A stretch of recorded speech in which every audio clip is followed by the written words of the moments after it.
Well, if you ever wanted more pleasure in your life, still in the right space. Hey, it's Rachel. I've been an intimacy coach for 10 years, and I have been doing this extended series all year long, talking about ways to incorporate pleasure into your everyday life for yourself, but also in a partner relationship. And this month has been a little extra special for me because I'm talking about your women want you to hear. Okay? In being an intimacy coach for 10 years, you have got to believe me when I say the things I'm sharing with you this month are just things I have heard year after year after year after year from women. And when it comes to our needs, there typically are two camps. There is a side of women who say they've been telling you all along what they want, and you ain't acting on it. And then there's the majority of women who were told that men would support them, love them, and know what they needed and just take care of it.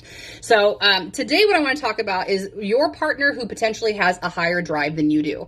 Okay, now this is actually a concern for women. When they come to talk to an intimacy coach, they feel like something might be wrong with them if their partner does not match their libido. Okay, now I also need to tell you that there have been women who have had high, healthy libido since the dawn of time, but we really have never acknowledged or talked about it. And also, more importantly, how do you say what that is? You can't compare women versus women or women versus other humans to determine what is a high, healthy libido, but you also can't have that conversation without acknowledging the fact that women have not had permission to talk about sex, initiation, all of the good things when it comes to those things, except in the privacy of a giggling room with their girlfriends or at an in-home party like I do.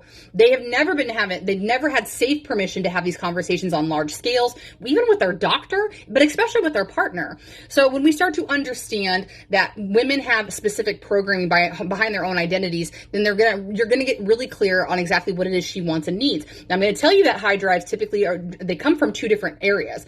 The programming around it can absolutely be hormonal, where she might just have a little bit more testosterone in her body, which is one of the driving forces it is for reproduction. It doesn't mean necessarily that high T means that we just need to have more sex, but it can be a factor in that. But what I tend to find is the larger component of having a high drive is around programming, especially some kind of trauma. And here's what I mean. If you have a partner that grew up in a religion, a household, relationships that promoted other really high sexual beings, so whether that was because their father may have really enjoyed prostitutes or strippers, or maybe their very first their boyfriend was super attracted to really feminine women with really big breasts who dressed scantily or whatever. Maybe this woman is currently in a relationship with a partner who likes a lot of porn. It doesn't matter.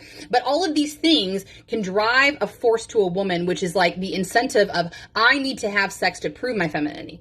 I need someone to have sex with me to prove that I'm valuable. And that sometimes, and most often, is a subconscious cue. They don't realize that they're needing to have that need met to validate who they are. It's not necessarily wrong, but it's definitely not the best intention. So we really have to get to the very clear root of why our partner might have a high drive. Now, truth be told, of course, having high drive doesn't mean shit. Like, if this is something that you both enjoy and it's beneficial to your relationship, great, get on it, like take advantage, right? But sometimes women just feel insecure about having a high drive because of the way it makes them feel. They feel kind of slutty. And if they're not received very well by their partner, especially if their partner's drive is lower, now they definitely feel a certain way because they feel like they're clingy or they're needy or there's something to that effect.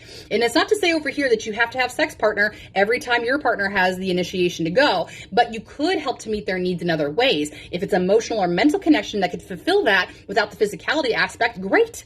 But then we understand that about each other. I am way over the 3 minutes, so I got to wrap this up, and I really hope that was beneficial information, so make sure to subscribe. I'll be back tomorrow with more information, and I love you very much, so have a great day. Bye.